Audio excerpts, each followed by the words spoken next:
Los Angeles में आग लगाने के इल्जाम में मुतअद्दिद अफराद गिरफ्तार, हैरान कुन इंकशाफात कर दिए।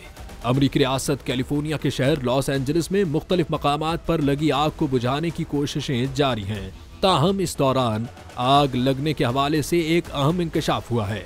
अमरीकी मीडिया के मुताबिक आग बुझाने की कोशिशों के दौरान कानून नाफिज करने वाले इदारों को आतिशजनी के मुतअद्दिद वाक़यात से भी निमटना पड़ा और हुक्काम ने आतिशजनी के इल्जाम में कम से कम 8 अफराद को गिरफ्तार किया। इन अफराद पर इल्जाम है कि उन्होंने मुतासरा इलाकों में दरख्तों, झाड़ियों, पत्तों और कचरे को आग लगाई। कानून नाफिज करने वाले इदारों के मुताबिक 14 जनवरी की शाम एक खातून को गिरफ्तार किया गया जिसने मुबैना तौर पर कचरे के ढेरों को आग लगाई थी।